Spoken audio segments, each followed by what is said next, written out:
The sky's really clear today. It's really nice. It's like a very nice shade of blue. Anyways, we need to be a bit quieter today as well. Because of the parentals. Sound, bro. Sound. Yeah, you're funny. Yeah.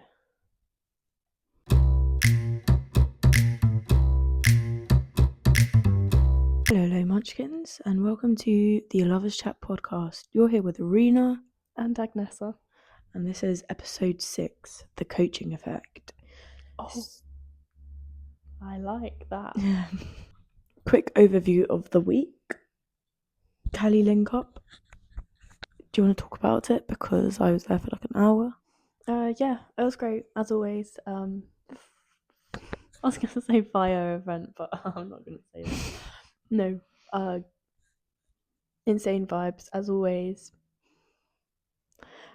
Are we going to get any descriptions? Oh, I'm sorry, but what kind of it Just was like what happened? collabed Like with UKCO. There was like some challenges going on, showcase, lots going on as usual. Did you partake in any challenges? That's a no. No, I did the one where you had to hang and do leg raises. I actually did decently in that, but I literally just slipped off the bar. My forearms were burning so bad. It was good. Other challenges though, as in it was like the challenges for like the competition. So I think you know when they like you do. I may be mistaken, but like when Can you guys tell that it's literally like 4:30 p.m? No, it's not that. It's that I'm ill. I've got a headache. Like you can test yourself comparatively to athletes who have competed. Those kind of challenges. Oh, that's quite cool. Yeah, I should have done that, or at least taken a photo to try it. But honestly, like my body was so dead, and I was tired after that warm up. You were locked in on the warm up. You're in the zone. It's also like eerily quiet in this room because the clock's not working. Oh, that's what it was. Yeah, I was gonna say it's like a bit it's a bit spooky season, guys. It is spooky season. It is spooky season. It's kind of fun. Like I do enjoy like autumn evenings, not the mornings, but when you wake up, you have to get up before like 6 a.m. today, pitch black. Yeah, that's what I'm saying. Pitch black. It's like you're waking up in the middle of the night. How am I supposed to sit up in my bed when, like, it's dark outside? It's big sigh. Any interesting KCL Society stuff? Yeah, well, nothing like crazy interesting right now, but if you guys are interested, KCL Calisthenics, if you go KCL, we're trying to grow the community there. Come join us on the sessions. It'll be a lot of fun. Yes. In regards to my training, I'm changing it up. I'm now doing bodybuilding for like 4 weeks, like a block, just for like a change of stimulus.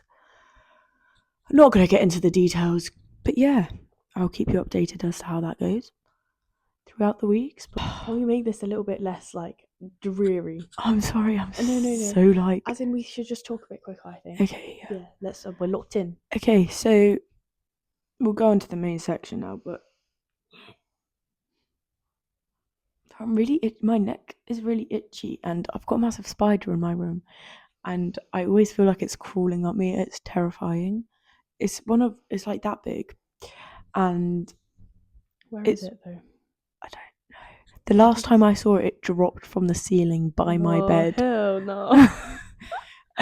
So it's somewhere. That's not it. And it's one of those that if you try kill it, it doesn't die. Yeah, the ones that like they're just respawn. Immortal. I don't know what. Yeah, they respawn. But don't kill it. Just chuck it out the window. Yeah, but I don't want to go anywhere. Also, why there's so many ladybugs? You know, like the black ones with the red dots. Yeah. Now, what are they doing out and about? I don't know. Chilling. But like, why are they like in our house? I've not seen any in our house. No, I've seen 2. Oh, that's pretty strange. That's more than none. Wow. Maths genius right there. Anyways, main section. Like we did with the rituals episode, we're going to have some references, so I'll pop them up on the screen and then, well, on YouTube, and then I'll put them in the description if you want to actually read the paper. Apologies in advance if I get any of the names wrong. They're whack, some of them. I can't lie to you, they're spelled weirdly. So I'm just going to simplify it for the sake of not embarrassing myself. Yeah, but we had good reviews about the rituals episode. I think people enjoyed the scientific aspect to it and like the information part of it, which is good. And we were told the discussion part was better than other episodes. Yeah, apologies for the last episode. We don't talk about that.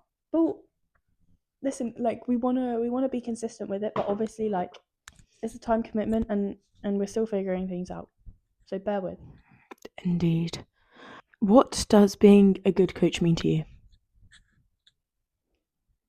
I swear I don't say this is a good question. This is a really... What do I consider a good coach? Yes, what do you think? Okay, so I feel like a coach, the main role of a coach is to lead, guide, train, support. Wait, bear with. Why are you laughing? You're just giving synonyms of coach.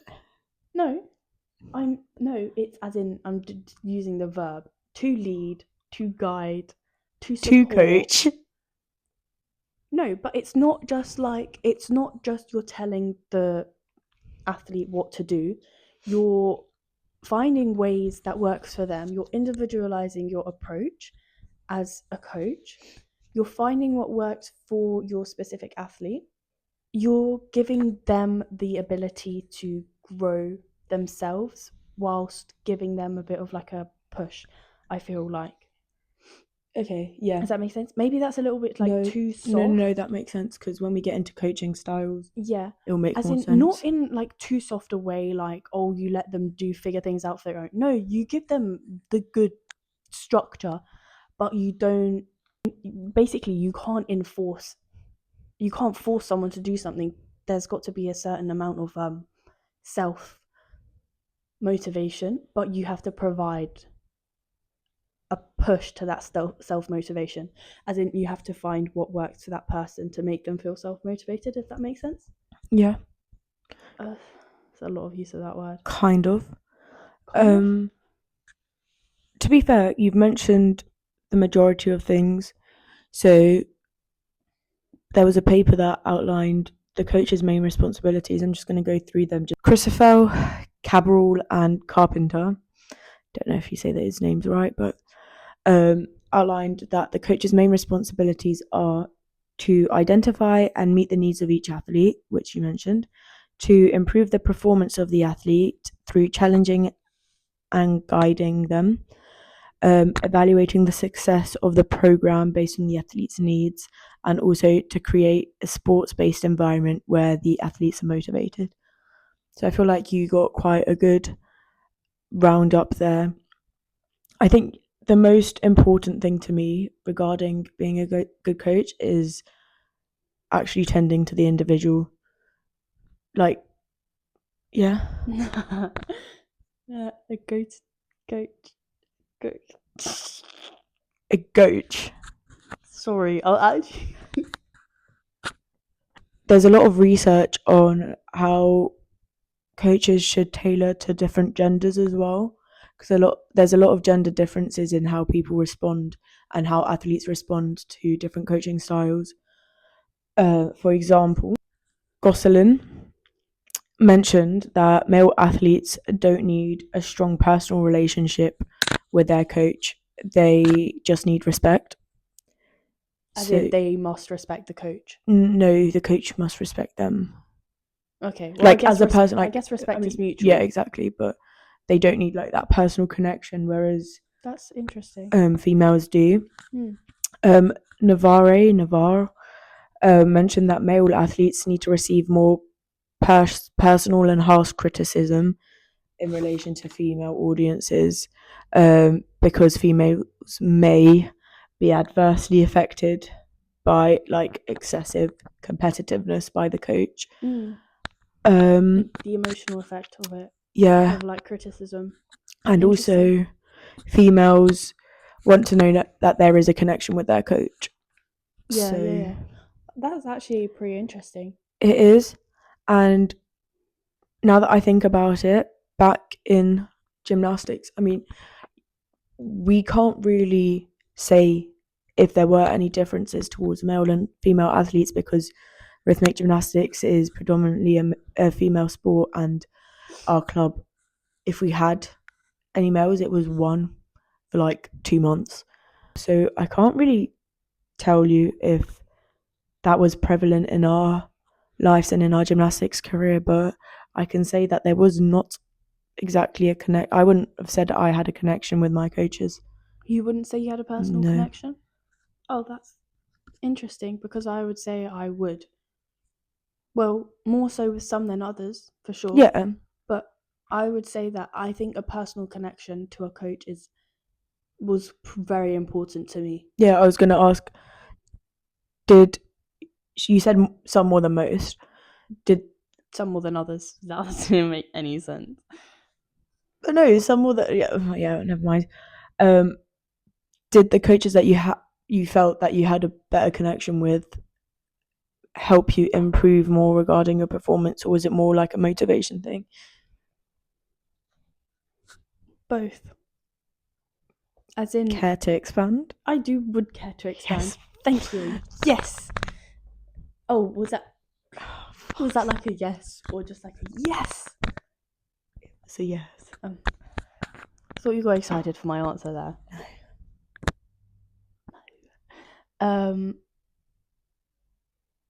Cute mug. It's my favourite mug. There's a little cow inside.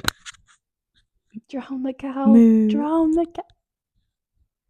What? Sorry. The question. Repete. Please repeat. The question was, how did having a better connection with your coach impact your performance and motivation? Yeah. Positively. Both.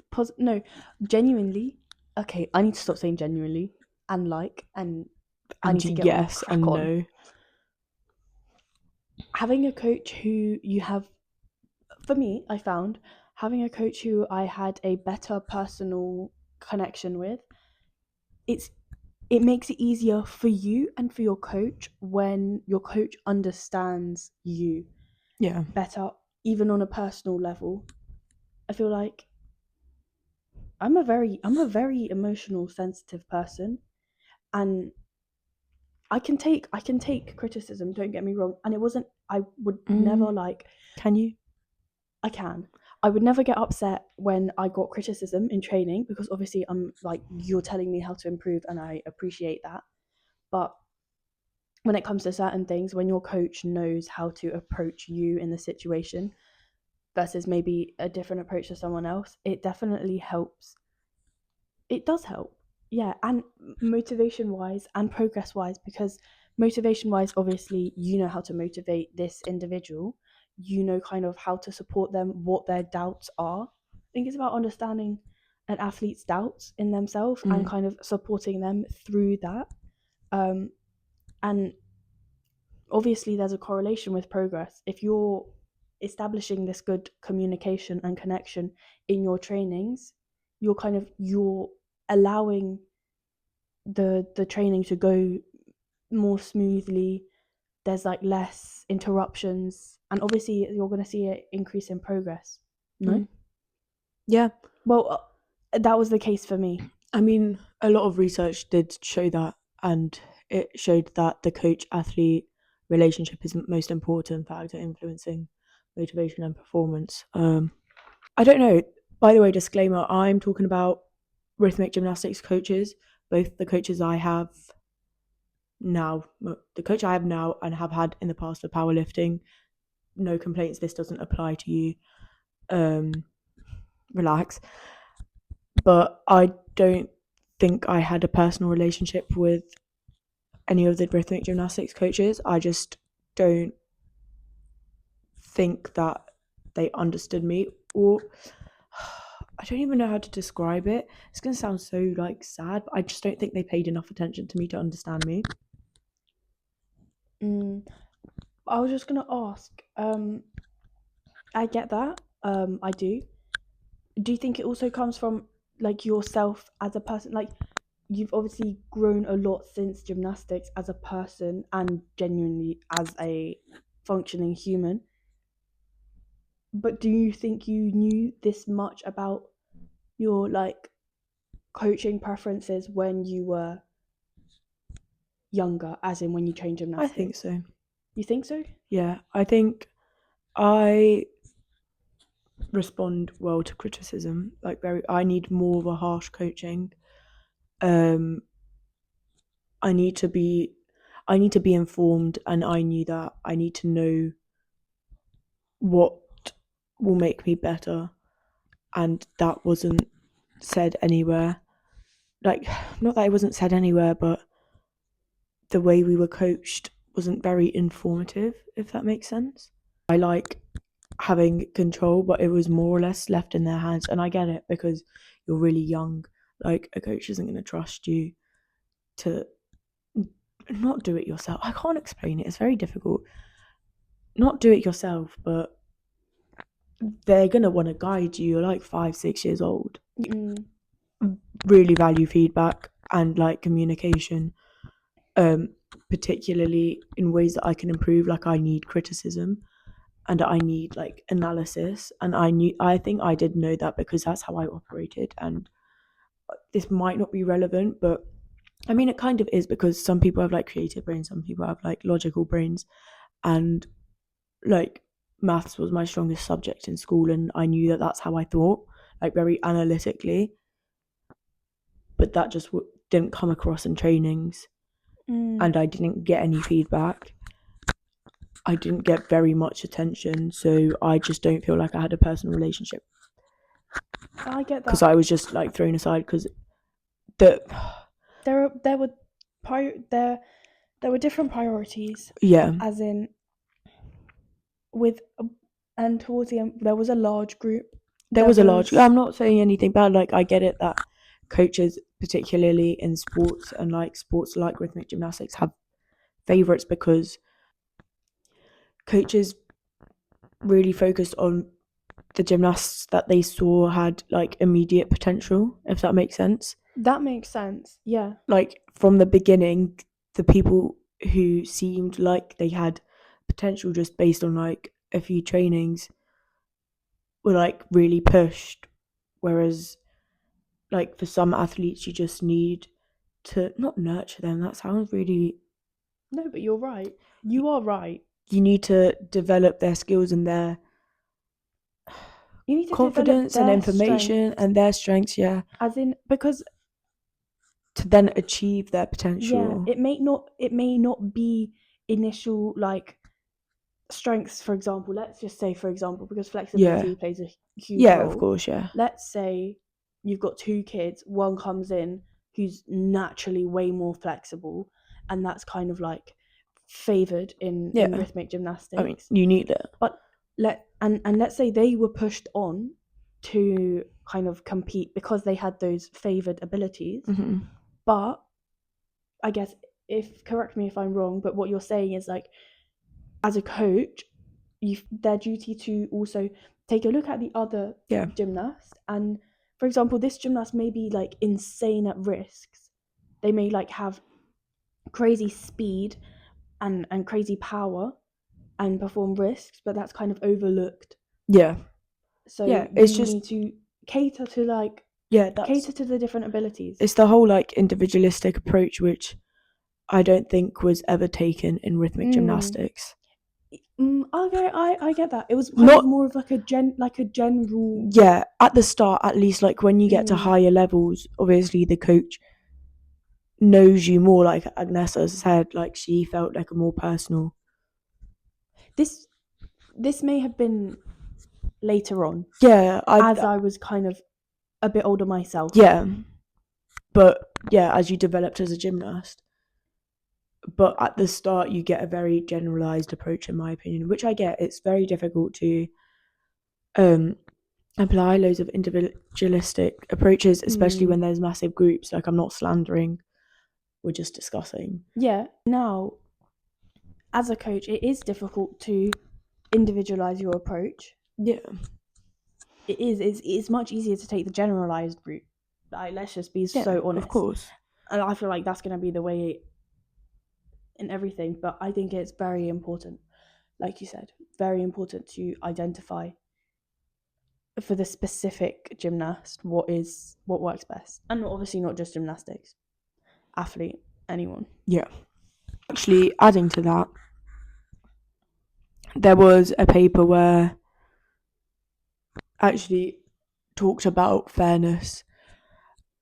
Bowen, Cooper, Kiyupa, and Opdenaka. Where do you get these names from? The papers. Either you can't read or... No, it's Opdenaka. OPD. But how could you not pronounce Cooper? No, because it's Cuyper.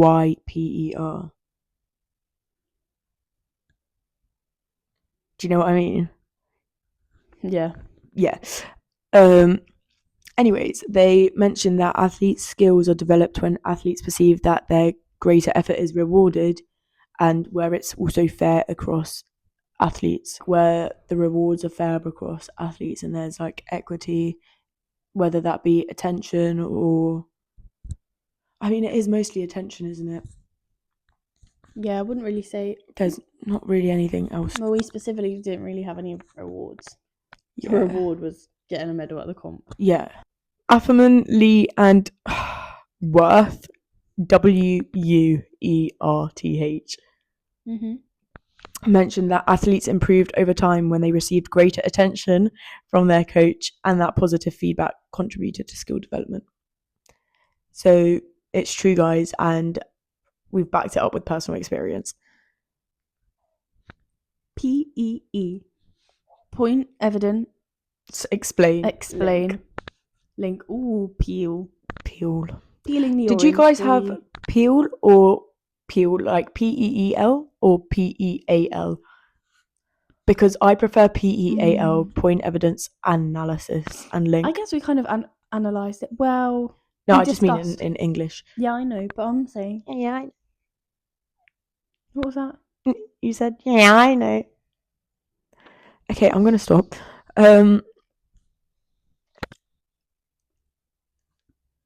Yeah. Moving on. Do you think that a good coach can make an average athlete great, or just help an athlete reach their potential? This one's racking my cranium. Don't include that. I will. You will? Yeah. Yeah. Both. Expand, please. PEAL. A good coach can absolutely make an athlete amazing. But do you think it can make them great? Is amazing and great not synonyms? They are synonyms, but there's different. Amazing is like, you can be amazing, but to be great, you have to be amazing, but to be amazing, you don't necessarily have to be great. Right. Like, great is like world champion. Do you know what I mean? Amazing is just like you're good on the carpet. Yeah, I hear you.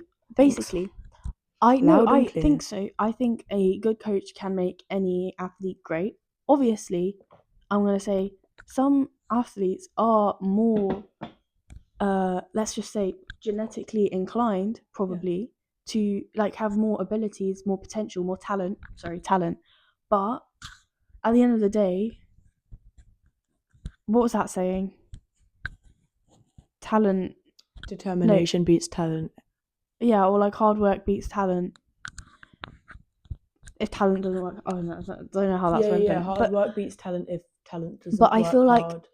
I don't think there's things that can't be achieved with a dedication and hard work, even if you're less like initially inclined to do that physically. But do you think it's the coach?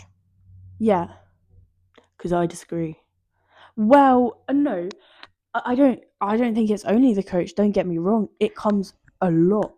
A lot of it comes from the gymnast, but it obviously varies with the gymnast. If the gymnast doesn't want to work hard, but they have an amazing coach, they're not going to get anywhere. That's what my point was going to be. But let's say you take a gymnast who maybe doesn't have the same foundations as someone else, but they have a great coach who's catering to them, motivating them, and they're disciplined, determined. They can be great. Absolutely. Was that the question? Yeah, it was. Okay. By the way, when we say gymnast, we mean athlete. Yeah, just sorry. FYI, it's just easier for us because of experience. But I don't think that a coach can make an athlete great. I think that it is very much in their bounds to help the gymnast see their potential and their full potential and help them see that they can be great. But I don't think that the coach can make them great. I think that is down to the individual to make themselves great. So they can guide them, but the coach themselves, you can't make someone great if they don't want to. I think I interpreted the question in a slightly different way, as in the way I interpreted the question, you were asking, like, is it in the coach's ability to make a gymnast great? Obviously, like, it is, the majority of it is in the gymnast. Yeah. We're going to move on to coaching styles because we're both coaches. I got qualified as a rhythmic gymnastics coach when I was like 15, 16. Yeah, and Agnes is also a qualified coach. And we have coached in the past. So, reflection exercise. According to Marcone, there are two primary coaching styles. So, one is autonomy supportive style, where the coach takes into account their athletes' perspectives, engages with and acknowledges their athletes' feelings, and provides athletes with information and opportunity for choice. And the second style is the controlling style, where there are no choices and no rationales. They do provide feedback, but it's often negative, and they also use power assertive techniques that pressure athletes to comply, for example, punishing athletes for not completing tasks. First question, what did you feel was most prominent in our gymnastics days? I'm gonna have to say the controlling style. I think there was very little autonomy. Like, it's not to say I don't necessarily disagree with the approach. It's just two different styles of coaching. Yeah, had the coaches given us autonomy, I wouldn't have done it. Like, I can guarantee people would have not done anything. People would have messed around. Yeah, I think it really depends on the age. Depends on the age and the sport. I feel like something as okay, but I was thinking about this. Something as like the complexity and technicality of rhythmic gymnastics requires control. You cannot give a 5-year-old the autonomy to do rhythmic gymnastics. Yeah. They're going to injure themselves.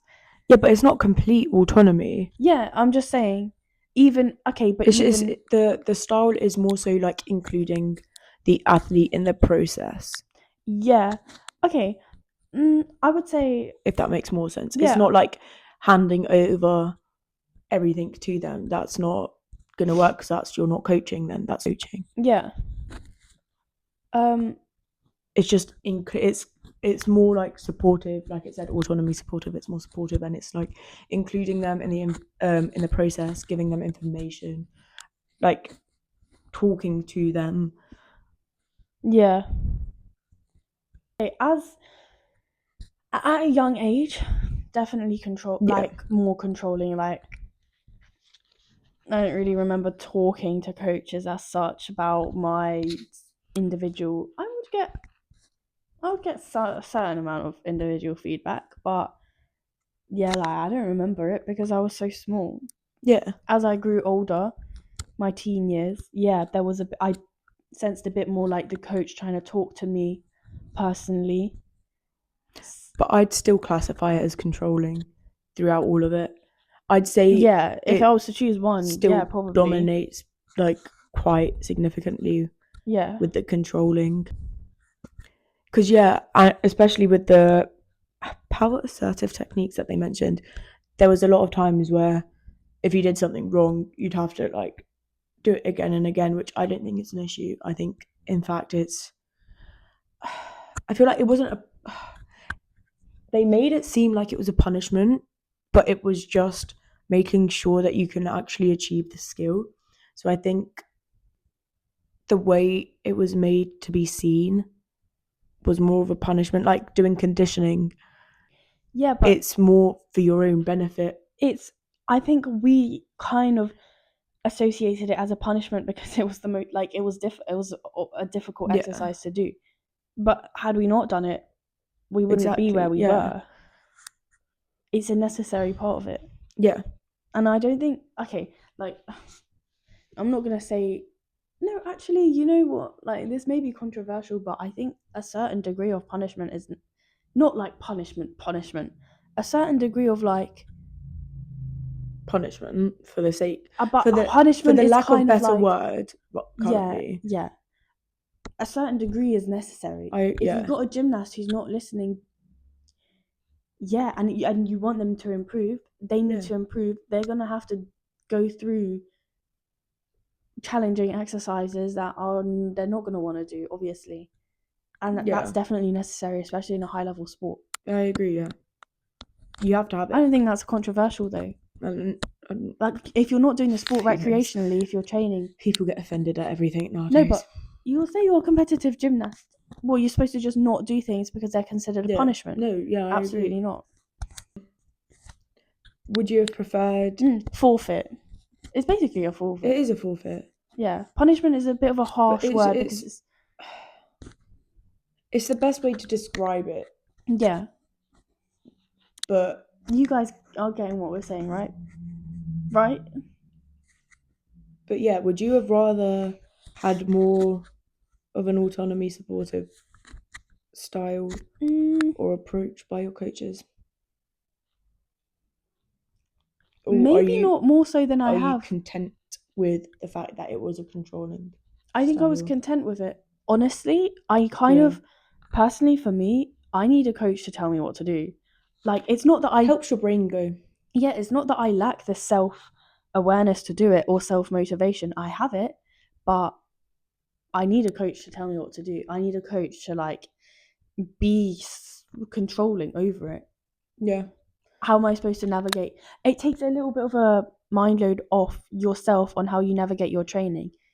You put your trust in the coach to tell you what to do is best for you. And yeah, a certain level of autonomy is needed, but I think eventually I found the right balance. Yeah. I think I would have preferred more autonomy, but that's just because of who I am as a person. I'd say I'm more independent than you. And I need to know what I'm doing rather than just being told what to do, because I need to know the reason behind it, because I don't like doing things just for the sake of doing things. That is a horror. Mate, stop. So I would have preferred more autonomy, just in the sense that I would have liked to know what I was doing and how it benefited me. Because there were some skills that they gave you to do, and it was like the bookiest thing ever, and you're just like, why am I actually doing this? Like it's not for you? No, it was just random things. Like I can't even remember, but I know for a fact there were random things that we were told to do. Yeah, I get that. Where you were just like, I don't know what this is helping. Why am I doing it? This doesn't make sense to me. Yeah, that makes sense. So maybe like a bit more like personal control over like what and why we're doing it specifically. Yeah. A bit more understanding. I think you said that. Yeah. And that actually links quite well into the self-determination theory, which impacts an athlete's performance and motivation. So it was mentioned in Deci and Ryan's paper, which outlines the 3 psychological needs of an individual, which is autonomy, so like we mentioned, where an individual has influence over what happens; competence, which is what we just were talking about. So the feeling that an individual has about the skills necessary to be good, and relatedness, which is connection with other people. So it does make sense that how we've spoken about it. Yeah. But sorry guys, I feel like we're very flat right now. It does make sense regarding coaching styles, and even like talking about our own experience and how we perceive things differently. I feel like I need a larger amount of autonomy and competence rather than relatedness, because I'm happy to go off and do things by myself, and I prefer that, especially when it comes to trainings. I cannot for the life of me train with other people or like in groups. Like I can, don't get me wrong, like I will, but I just need to be by myself. I need to focus on myself and my training. Yeah, I don't actually know what I prefer. I do appreciate like the group and support, but at the same time, like if I want to work on something and I have people bothering me constantly, I can't do it. So maybe I guess I'm kind of the same. I need more like I need to go away and work on it. But I do appreciate the support of a group. So like I like to train individually as part of a group. Do you know what I mean? Yeah, I just feel like I'm very self-critical. So when people, don't get me wrong, appreciate support, but when people support me, and in my head I'm just like, why are you telling me that that's good when I know it's not? Like it's not up to my level, so you do not have to side-eye me like that. Why does everyone think I'm side-eyeing them when I'm just looking at your direction? Like you just happen to be there. Like why am I supposed to look? Like turn my head like this? Preferably, yeah. Anyways, why do I have eyes why do I have peripheral vision then? To see if there's danger coming towards you, not to side-eye people. Yeah, like I really appreciate other people's support when I also agree with it, but you don't want people telling you you're doing something good when you know it's not good. Yeah, but when it's not up to your standards, up to my standards, I get kind of annoyed when people are like, "Oh, well done." It's like, yeah, no, I know I didn't do well it done for like, what? actually just like actually for what? False hope. Yeah, and I guess not false hope. What is it like? What's it called? False confidence. Yeah. Don't be giving me that. I get the point of celebrating small wins, but I find that very difficult. And that's because you've never celebrated your small wins.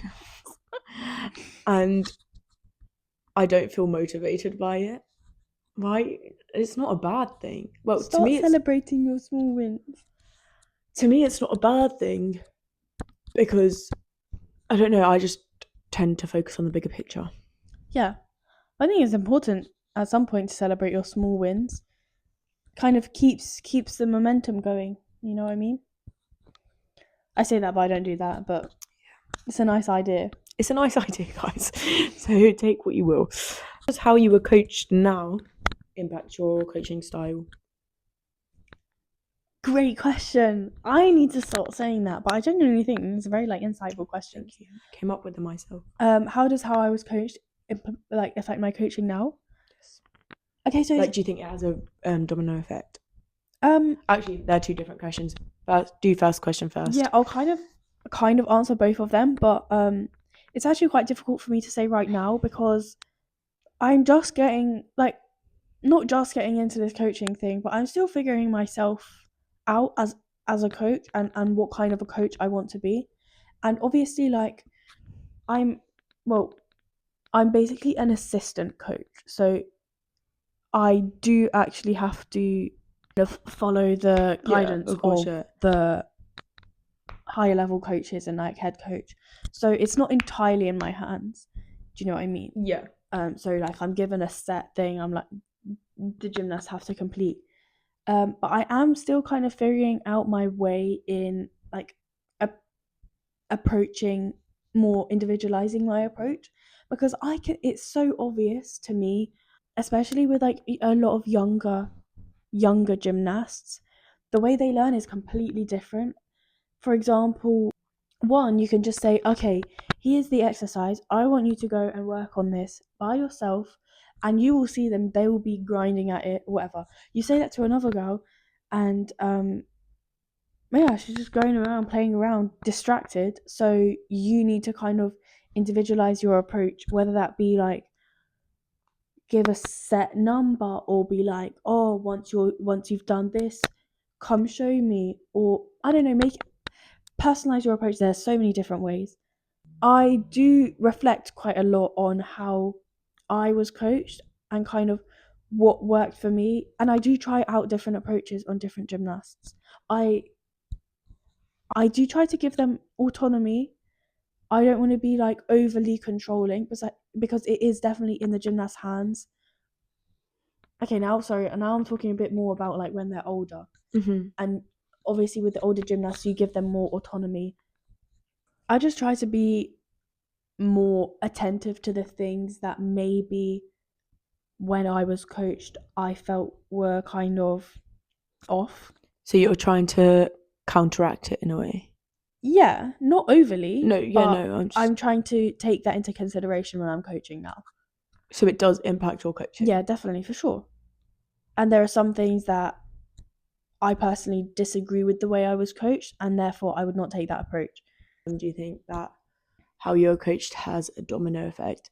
And it's the same as parenting and how you pick up things from your parents that you then will either try to completely counteract with your own kids or you will take on board.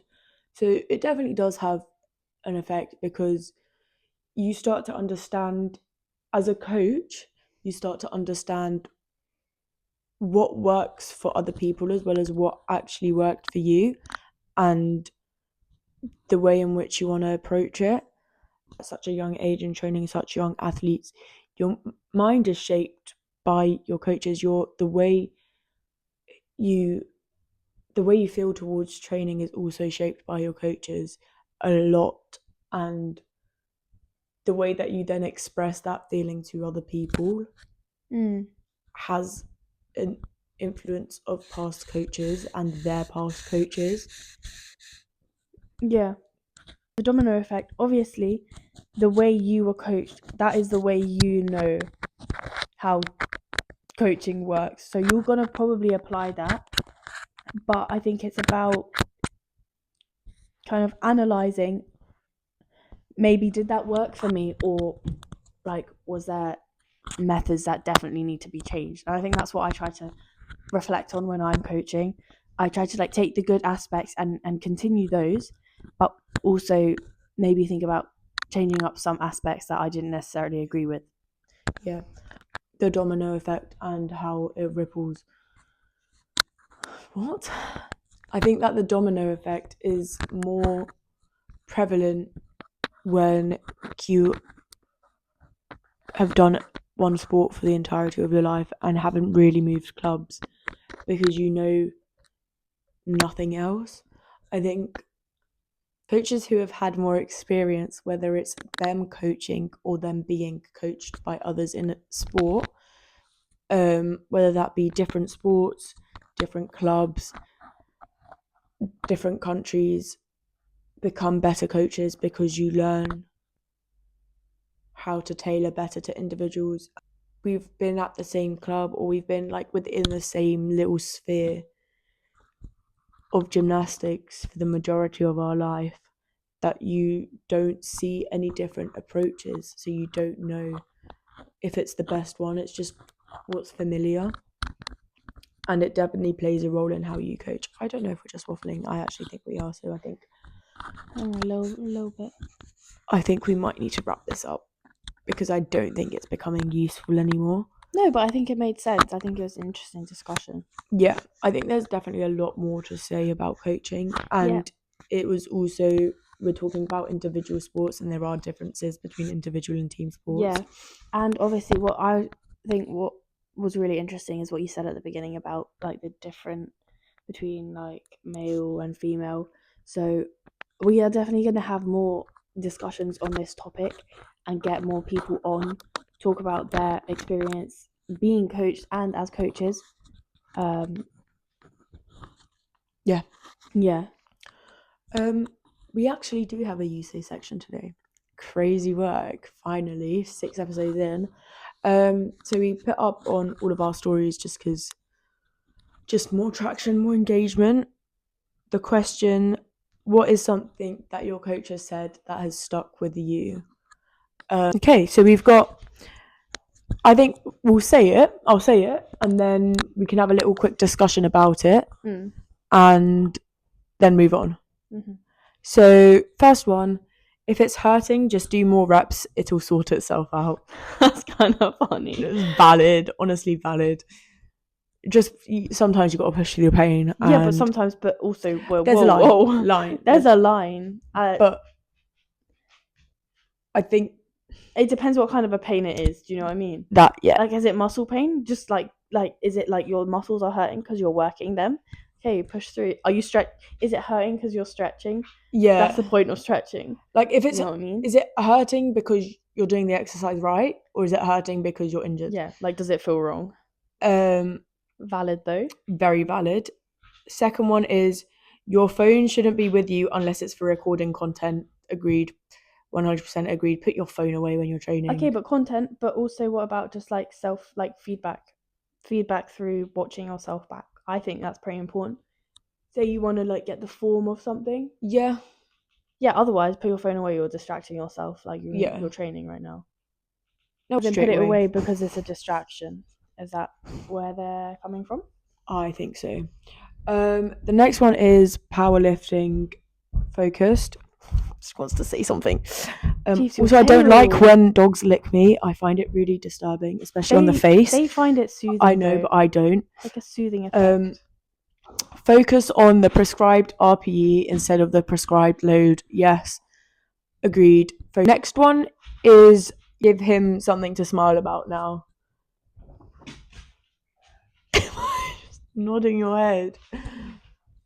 Good one. Certified.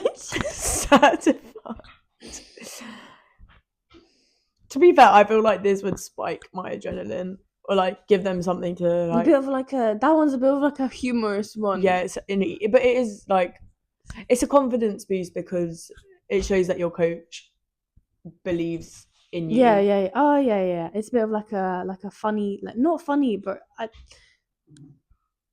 it's got an element of humor. Positive vibes spread. No? Okay. I'm just gonna start now. Next one is, if you don't empty the tank, you're not coming back to the gym.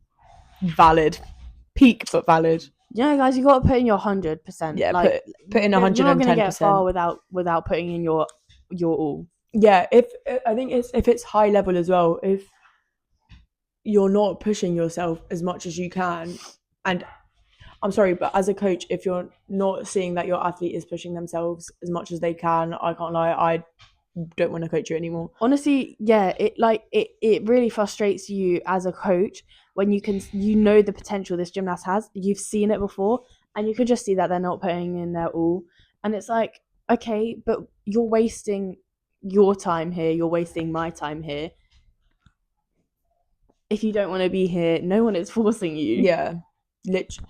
That's something that a coach has said that stuck with me, actually. Yeah. Oh, that's a good one. That was said a lot of times. If you don't want to be here, no one's forcing you to be. Yeah, and that's actually it. I feel like it kind of makes you think, like, actually, you know what? Facts. Like, I could walk out of this gym right now, but I'm choosing to be here. Exactly. When you're older, when you're younger, obviously parents have a say. Blah blah blah. Yeah, but like, genuinely, like, I'm choosing to spend my time here. I have to give it my all. Yeah. Wise. The past have all been individual sports, so it's quite nice that we got a team sport one. There's at 12 in basketball getting smoked. When there's no longer a chance of winning, just play to have fun. I really like that one. That one's in contrary to every one we've had. That one's so wholesome. It's very wholesome. I really like that. Actually, wait, it's reminded me of something a coach has said that stuck with me. It's like, go and enjoy it. Like, go out onto the carpet and enjoy it. Because at the end of the day, what are you... Like, yeah, you're doing your sport for, like, a professional level, but at the end of the day, you've got to enjoy it. And if you're you've trained so hard to the point where you're at a competition now, if all goes wrong, you may as well enjoy it. There's nothing to lose. Yeah. When you've got nothing to lose, I think just enjoy it. And you know what? When I've gotten that approach, like just enjoy it, you've got nothing to lose, is when my competitions have gone the best. You mentioned that. Yeah. I rate that one 10 out of 10. Last one. A winner is just a loser who tried one more time. Valid, to be fair. Facts. It is facts. You just got to just don't give up. If you actually want to achieve something, just don't give up. Yeah. And that's the most we can leave you with today. Guys. I think that's a great, concluding thought. Okay. Thanks for listening, guys. Thanks for your responses. We really appreciate them. We appreciate them. We know this is just starting out. But, we would love to hear more from you. So, genuinely, we're not here to judge. We literally, we would love to hear anything anyone has to say. So, please, actually, if you feel like you have something to say or want to share it, literally about anything, just reach out to us as well, please. Yeah.